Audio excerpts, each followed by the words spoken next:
Parliament میں کارروائی ڈالی گئی ہے، اس نے پاکستان کی جمہوری اور عدالتی تاریخ میں ایک سیاہ باب کا اضافہ کیا ہے، اور جسے بڑا اچھا بنا کر خوشی خوشی جس کا اظہار کیا جا رہا ہے کہ انہوں نے کوئی کامیابی حاصل کی ہے، افسوسناک بات یہ ہے کہ یہ پورا عمل ہی نہ صرف مشکوک تھا بلکہ عدلیہ کے اوپر قبضہ جمانے کے لیے یہ کارروائی کافی دنوں سے جاری تھی۔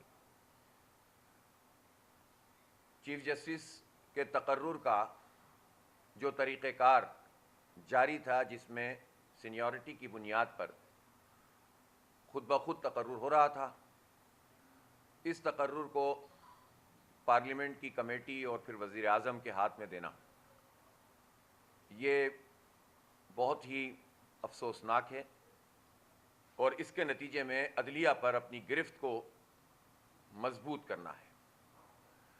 پاکستان کا جو آئین ہے 1973 کا، جس کا حوالہ پاکستان کے سینئر سیاستدان بار بار دیتے رہے ہیں، 1973 کا آئین انتہائی مشکل حالات میں بنا تھا، اور اس آئین پر تمام جماعتوں کا اتفاق ہوا تھا۔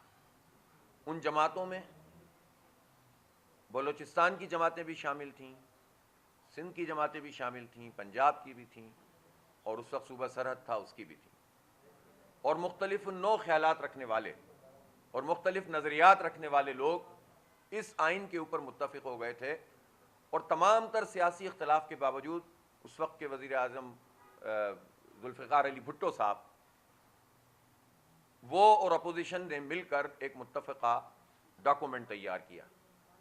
مجھے افسوس ہے کہ کل مولانا مفتی محمود صاحب کے صاحبزادے اور ان کے پوتے اور وزیر اعظم ذوالفقار علی بھٹو صاحب کے نواسے اور ظاہر ہے ان کے داماد کی سرپرستی میں یہ جو سب کچھ ہوا ہے، اس نے اس آئین کی جو روح ہے اس کو متاثر کیا ہے، اس لیے کہ جو اس وقت پارلیمنٹ موجود ہے، پہلا سوال تو اسی کے اوپر ہے۔ اس پارلیمنٹ میں آدھے کے قریب وہ لوگ ہیں، بلکہ اس سے بھی زیادہ، جو جیتے ہی نہیں ہیں، جو جمہوری لحاظ سے کامیابی نہیں ہوئے، ان کو فارم 45 نہیں بلکہ فارم 47 کی بنیاد پر مسلط کیا گیا ہے۔ ان کی اپنی کوئی لیجیٹمیسی نہیں ہے، کوئی کریڈیبلٹی نہیں ہے، کوئی ساکھ نہیں ہے۔ مطلب ایک میاں نواز شریف جو ہمیشہ ہی افسردہ نظر آتے ہیں، اور مجھے نہیں پتا کہ وہ افسردہ اب کیوں رہتے ہیں، آج کل شعر و شاعری بھی کر رہے ہیں، اور سب کچھ حاصل ہونے کے بعد صاحبزادی وزیر اعلیٰ ہیں، چھوٹے بھائی وزیر اعظم ہیں، پانچوں گھی میں ہیں، سر کڑھائی میں ہیں، اور اس کے باوجود وہ افسردہ نظر آتے ہیں، تو یہ تو خیر انہی سے پوچھا جائے گا۔ لیکن بات یہ ہے کہ نواز شریف صاحب لاہور شہر میں 70,000 اضافی ووٹ ڈلوا کے بھی نہیں، تبدیل کروا کے کامیاب کیے گئے ہیں۔ ان کی صاحبزادی بھی جعلی طریقے سے جیتی ہیں، 17-18 سیٹیں شاید نون لیگ نے جیتی ہیں، وہ باقی سب جعلی ہیں۔ 22 سیٹیں ایم کیو ایم کی جو اس عمل میں شریک ہوئی ہیں، ان میں سے وہ ایک پولنگ اسٹیشن 5,500 میں سے کراچی کے نہیں جیتے ایم کیو ایم والے، اور 22,000 پولنگ بوتھ میں سے ایک بھی ایم کیو ایم نہیں جیتی، ایک بھی۔ ذمہ داری سے کہہ رہا ہوں، جو فارم 45 موجود ہے دیکھ لیں جا کے، وہ 22 سیٹیں بھی شامل ہو گئیں۔ اور کل عملاً پی ڈی ایم 3 ایکٹیو تھی، یعنی پہلا کام پی ڈی ایم نے پاکستان کے حوالے سے یہ کیا کہ جس کو آئینی طریقہ تو کہا کہ ہم نے رجیم چینج کی، لیکن اس آئینی طریقے میں تو سندھ ہاؤس آباد ہوا تھا نا، انسانوں کی قیمتیں لگی تھیں، خرید و فروخت ہوئی تھی، دباؤ ڈالے گئے تھے۔ اس کو یہ جمہوری اور آئینی طریقہ کہتے ہیں۔ تو اس جعلی طریقے سے جس پی ڈی ایم نے پاکستان کی جمہوریت پہ شب خون مارا تھا، وہی پی ڈی ایم کل عدالت پہ شب خون مار رہی تھی۔ اب میرے لیے یہ سوال ضرور ہے کہ اس وقت پی ڈی ایم کا سربراہ کون ہے؟ البتہ اس پی ڈی ایم نے جو کچھ اس وقت کیا، جس سے پاکستان کے آپ حالات دیکھ لیں، پھر جب انتخابات کی تاریخ طے ہوئی تو اس کو ڈیلے کرانے میں ان لوگوں نے کردار ادا کیا، اور اب جو ہے وہ انہوں نے کل سینٹ سے اور قومی اسمبلی سے اور یہ دلیل دینا کہ ہم حمایت نہ کرتے تو نمبر تو ان کے پورے تھے. یہ کتنی شرمناک بات ہے. اگر ان کے نمبر پورے تھے تو پوری قوم کے سامنے آتا نا. اس کوئلے کی کان میں کالا ہونے کی ضرورت کیا ہوتی ہے کہ چونکہ ان کے نمبر پورے تھے تو ہم نے کہا کہ نہیں نمبر پورے نہ کیجیے آپ, ہم آپ کو نمبر دے دیتے ہیں. تو فرق کیا بنا؟ اب جو اس کے نتیجے میں ہوا ہے وہ یہ ہے کہ وہ عدلیہ کہ جس میں ایک طریقہ کار کے مطابق چیف جسٹس کا تقرر ہونا تھا, اب وہ اختیار پارلیمانی کمیٹی اور پھر وزیر اعظم کے پاس ہے. اور اس میں بھی ابہام ہے کہ پارلیمانی کمیٹی اگر کوئی سفارش کرے گی تو کیا بہنی ہی وہی سفارش وزیر اعظم کو آگے بھیج, اور اگر کوئی وزیر اعظم اس کو ایکسرسائز کر لے کہ اس کمیٹی کی سفارش کے برخلاف کوئی فیصلہ کرے تو کہاں چیلنج ہوگا؟ ترمیم میں تو مجھے کہیں نظر نہیں آیا. بہرحال یہ تو قانونی مسئلہ ہے. اصل مسئلہ یہ ہے کہ یہ جو پوری ترمیم کا چکر چل رہا تھا, ہم بار بار یہ بات اپوزیشن سے کہہ رہے تھے, خاص طور پر پی ٹی آئی سے, کہ اس کا حصہ نہ بنے مذاکرات کا, اس میں انگیج نہ ہو. انہوں نے اچھا کیا کہ آخر میں مکمل طور پر بائیکاٹ کیا ہے, لیکن یہ باتیں تو سب پتہ تھیں پہلے سے, اور آئے ہیں اور گئے ہیں. اس سب کے نتیجے میں کنفیوز ہوئی صورتحال, اور حکومت نے اس پورے عمل کے نتیجے میں معاملات کو آگے بڑھایا.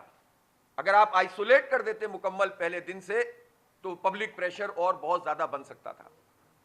اور ابھی بھی ہم نے دیکھا کہ چند لوگوں نے تو ووٹ ڈالا ہے نا, اور حکومت اتنی کانفیڈنٹ تھی کہ ہمارے پاس تو مزید بھی نمبر موجود ہیں. تو یہ بہرحال تمام جماعتوں کے لیے سوالیہ نشان بھی ہے کہ ہر موقع کے پر جو ہے یہ کیسے کچھ پارلیمنٹ کے ممبر یا تو بک جاتے ہیں یا دباؤ کا شکار ہو جاتے ہیں. اور یہ بھی ایک عجیب بات ہے کہ بکنا اور دباؤ کا شکار ہونے میں کتنا فرق ہوتا ہے. اور یہ کہہ کر تو جان نہیں چھڑا سکتی پولیٹیکل پارٹیز کہ ہمارے لوگ بک جاتے ہیں یا ہمارے لوگ جو ہیں وہ کراسنگ کر لیتے ہیں یا دباؤ کا شکار ہو جاتے ہیں. جو دباؤ کا شکار نہیں ہو رہے وہ بھی تو اسی پارٹی کے لوگ ہوتے ہیں, جو نہیں بکتے وہ بھی تو اسی پارٹی کے لوگ ہوتے ہیں. تو ان میں کیا خوبی ہوتی ہے اور دوسروں میں کیا خرابی ہوتی ہے؟ لہٰذا تو پورے پولیٹیکل پارٹیز کے اپنی پروسیس کا بھی مسئلہ ہے کہ وہ پارٹیاں چل کیسے رہی ہیں. بہرحال پی ٹی آئی نے اگر اس پورے عمل کا بائیکاٹ کیا ہے تو یہ اچھا کیا ہے, لیکن یہ بہت اچھا ہوتا کہ اگر وہ اس پورے پروسیس کا حصہ نہ بنتے, اور اس کے نتیجے میں یہ حکومت کو اس طرح سے اپنے آپ کو پیش کرنے کا موقع نہیں ملتا. یعنی جس پر شرم آنی چاہیے اس کو فخر کے طور پر بیان کیا جائے. جو تھا ناخوب بتدریج وہی خوب ہوا, کہ غلامی میں بدل جاتا ہے قوموں کا ضمیر. جب آپ اس طرح بار بار جمہوریت پہ شبخون مارتے ہیں اور اس پورے سسٹم کو یعنی ریکگنائز کرتے ہیں, قبول کرتے ہیں, اور پھر اس کے بعد آپ کہتے ہیں کہ صاحب ہم یہ کر لیا, ہم نے تو بہت اچھا ہو گیا, اگر یہ نہ کرتے تو اس سے زیادہ خراب ہو جاتا, تو اس سے آپ سوچ سکتے ہیں کہ یہ کون لوگ کہہ رہے ہیں. یہ وہ لوگ کہہ رہے ہیں کہ جنہیں عوام کی رائے کے موقع ملنا چاہیے تھا, لیکن ان میں سے تو اکثریت وہ ہے ہی نہیں. لہٰذا یہ بہت افسوسناک بات ہے. ہم اس پر قانونی مشاورت کر رہے ہیں کہ سپریم کورٹ آف پاکستان جو اس وقت کی موجود ہے اس میں ہم کس طرح جا سکتے ہیں. اس پہ ظاہر ہے کہ یہ بہت قانونی طور پر پیچیدہ معاملہ بھی ہے کہ اس کو کیسے چیلنج کیا جا سکتا ہے. سمجھتی ہے کہ یہ مسئلہ کسی پارٹی کا نہیں ہے, کسی ممبر اسمبلی کا نہیں ہے, یہ ملک اور قوم کا معاملہ ہے, یہ عدالت کا معاملہ ہے. ہمیں معلوم ہے کہ عدالت میں ویسے بھی کون سا لوگوں کو پورا انصاف مل رہا ہے, لیکن آپ مزید اگر قبضہ کر لیں گے تو مزید جو ہے وہ انصاف کو یرغمال بنا لیں گے, اور یہ کام کیا ہے حکومت نے. وہ الگ بات ہے کہ حکومتیں ایک کام کرتی ہیں اور پھر گلے ان کے ہی پڑتا ہے, لیکن ابھی یہ مسئلہ نہیں ہے. ابھی تو یہ ہے کہ آپ نے غلط کام کیا اور اس کو غلط کہا جائے گا, اور اس کے خلاف جو بھی احتجاج ہو سکتا ہے اور عدالتی کارروائی ہو سکتی ہے وہ انشاءاللہ تعالی ہم مشورہ کر کے اپنے وکلاء سے کوئی قدم اٹھائیں گے. اور ہم یہ سمجھتے ہیں کہ یہ پاکستان کے ساتھ اچھا نہیں ہوا. پاکستان میں بے شمار اس وقت مسائل ہیں. مہنگائی کو ختم کرنے کی بات کرتے ہیں, لیکن مہنگائی ختم تو نہیں ہو رہی. بجلی کے بل میں پر یونٹ قیمت تو کم نہیں کی. 2 مہینے کے لیے پنجاب میں آپ نے کم کیا, اور اس کے بعد پھر سے آپ یہ کہیں کہ بھئی موسم ٹھیک ہو گیا اس لیے بل کم ہو گئے, تو یہ تو کوئی لاجک نہیں ہے. بجلی کے بلوں کو کم ہونا چاہیے, گیس کے بلوں کو کم ہونا چاہیے, یہ فکس چارجز ختم ہونے چاہیے, تنخواہ دار لوگوں کا ٹیکس ختم ہونا چاہیے, بڑے جاگیرداروں پہ ٹیکس لگانا چاہیے. اب انہوں نے پھر 1 سال کے لیے ٹال دیا, اس پر کوئی بات نہیں کر رہا.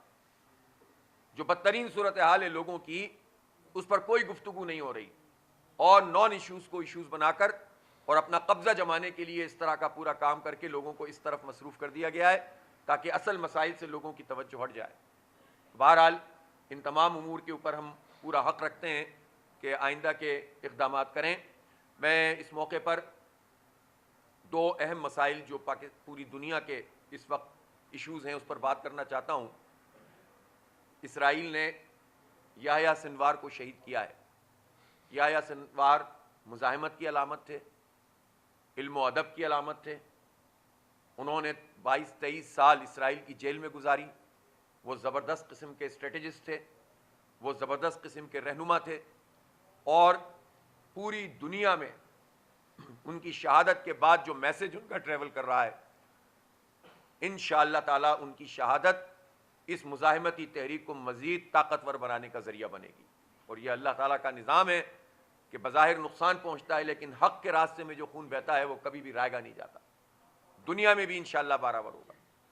اور جو جد و جہد غزہ کے لوگ اور فلسطین کے لوگ کر رہے ہیں، وہ جد و جہد پوری امت کی طرف سے ایک فرض کفایہ ہے، اور یہ سوالیہ نشان ہے امت کے حکمرانوں کے لیے، فوجوں کے لیے، ان کی میزائل ٹیکنالوجی کے لیے، ان کے نیوکلیئر بمز کے لیے، اور تمام جو بھی وسائل حاصل ہیں اس وقت مسلمان ممالک کو۔ دنیا کے 70-80% جو معدنیات ہیں وہ مسلم ممالک میں ہیں، بڑی بڑی گزرگاہیں مسلمانوں کے پاس ہیں، پوری دنیا کی تجارت کا انحصار بڑی حد تک مسلمانوں کے پاس ہے۔ لیکن اس سب پر ہو یہ رہا ہے کہ سب کے باوجود چونکہ جو حکمران طبقہ ہے وہ مغرب کا اعلی کار بن کر اور وہ دیکھتا ہے کہ ان کی حکومتیں کیسے چلیں گی، تو وہ امت کی ترجمانی نہیں کرتے، اور ہمارے بچے اب 43-44 ہزار کی تعداد میں شہید ہو چکے ہیں۔ کل بھی بمباری کی ہے فلسطین میں، غزہ میں کیمپوں پہ، اور 77 لوگ شہید ہوئے ہیں۔ آپ تصور کریں کہ ان حالات میں وہ بچے زندگی گزار رہے ہیں۔ لیکن ہم سلام پیش کرتے ہیں ان فلسطینیوں کو کہ جو پوری طرح سے اپنی قیادت کے ساتھ کھڑے ہوئے ہیں، قیادت ان کے ساتھ کھڑی ہوئی ہے۔ نیتن یاہو کے سارے دعوے باطل ثابت ہوئے، جس میں وہ کہہ رہا تھا کہ یحییٰ سنوار کسی سرنگ میں چھپا ہوا ہے۔ وہ سامنے آ کر مقابلہ کرنے والا نوجوان، یعنی وہ 69 سال کا آدمی تھا، لیکن وہ جوانوں سے زیادہ طاقتور تھا۔ اس کا جذبہ، اس نے پوری دنیا کے حریت پسندوں کو آزادی کا ایک سبق دیا ہے، اور یہ خون رائے گا نہیں جائے گا۔ 27 اکتوبر کو وہ دن ہے کہ جب بھارت نے کشمیر میں اپنی فوجوں کو اتارا تھا 1947 میں، اور یہ یوم سیاہ کے طور پر منایا جاتا ہے۔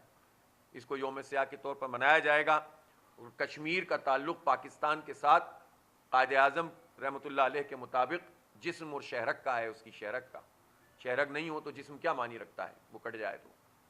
اور اس وقت تو عملاً کشمیر پر جو لاکھوں لوگوں کو شہید کیا گیا ہے، زخمی کیا گیا ہے، عزتیں پامال کی ہیں، اور اس وقت بھی ملٹری اور پیرا ملٹری فورسز 10 لاکھ کی تعداد میں اس کشمیر میں موجود ہیں۔ جو اس کا اسپیشل اسٹیٹس تھا وہ مودی نے ختم کر دیا ہے۔ اس پر بات کرنے کے بجائے نواز شریف صاحب اور مریم بی بی تجارت کی، مذاکرات کی اور محبت اور دوستی کی باتیں کر رہے ہیں، جو افسوسناک ہے۔ کشمیریوں کے خون کی کوئی بات نہیں کر رہا، کشمیریوں کی قربانی کی کوئی بات نہیں کر رہا، کشمیریوں کا جو اسپیشل اسٹیٹس ختم کیا مودی نے اس پر بات نہیں کر رہے، اور بیتاب ہے مودی سے ملنے کے لیے نواز شریف۔ یہ کیا ایجنڈا ہے ان کا؟ اور یہ جب آتے ہیں جب یہ حرکتیں کرتے ہیں، تو یہ تو کوئی طریقہ نہیں ہے کہ آپ کشمیر کو ایک طرف رکھ کر بات چیت کرنے کی بات کرتے ہیں۔ آپ افغانستان کے ساتھ بات چیت کرنے میں اتنے انٹرسٹڈ کیوں نہیں ہیں کہ جس کے ساتھ بات چیت ہو جائے تو بہت سارے مسائل ویسے ہی حل ہو جائیں گے؟ تو برادر اسلامی ملک ہے، اس پہ بات چیت کرنے میں تو انٹرسٹڈ نہیں ہوتے لوگ۔ لیکن وہ کشمیر کے جس کے اوپر کوئی کمپرومائز نہیں ہونا چاہیے، اس سے بہتاب نظر آتے ہیں۔ اور یہ جو باتیں ہیں کہ باجوہ صاحب کے زمانے میں کشمیر کے حوالے سے مکمکا ہو گیا تھا، کچھ چیز طے ہو گئی تھی، اس پر حکومت کی ذمہ داری ہے اور خود ہماری آرم فورسز کی ذمہ داری ہے کہ واضح طور پر یہ بات قوم کے سامنے لائیں کہ ان تمام الزامات کی کوئی حقیقت نہیں ہے۔ اگر ابھی تک کوئی باقاعدہ اس کو کلیئرفائی نہیں کیا گیا ہے، کلیئرنس نہیں دی گئی ہے، واضح طریقے سے نہیں بتایا گیا کہ باجوہ صاحب کے زمانے میں وہ کیا معاملات تھے، جس پر میڈیا میں آ چکا ہے، جس پر جو ہے وہ الیکٹرانک میڈیا اور پرنٹ میڈیا میں آ چکا ہے، لوگ بیانات دے چکے ہیں، لیکن ابھی تک واضح طور پر اس کو مسترد نہیں کیا گیا ہے، جس سے سوالات پیدا ہوتے ہیں پاکستانی قوم میں کہ کشمیر پر کیا سودے بازی ہوئی ہے. لہذا کشمیر کے اوپر ایک پوری قوم کا اتفاق رائے ہے, وہی اتفاق رائے پریویل کرتا ہے, کسی کی ذاتی مرضی سے یہ معاملات آگے نہیں بڑھیں گے. اس لیے حکومت اور حکومت کے سربراہان اور ان کی پارٹیوں کے سربراہوں کو یہ سمجھنا چاہیے کہ اس طرح کی باتیں قابل قبول نہیں ہیں. بہت شکریہ.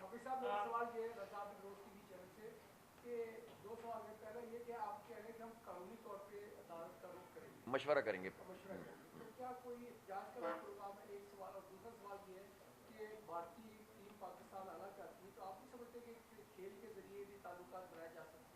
اچھا, پہلے میں اس کو بتا دوں کہ بھارتی ٹیم اگر پاکستان آ رہی ہے تو ایک ٹورنامنٹ ہے, اس ٹورنامنٹ کے لیے اگر یہ ٹیم آ رہی ہے اور وہ کھیل رہی ہے تو ماضی میں بھی بھارتی ٹیم پاکستان آتی جاتی رہی ہے, اور شدید ترین جو ہم اصولی موقف پہ اگر موجود ہیں, ہم کشمیریوں کا اگر مقدمہ لڑ رہے ہیں تو بین الاقوامی سطح پر اگر کوئی ایکٹیویٹی اس طرح کی ہے تو اس کے پروز اینڈ کونز حکومت دیکھ لے.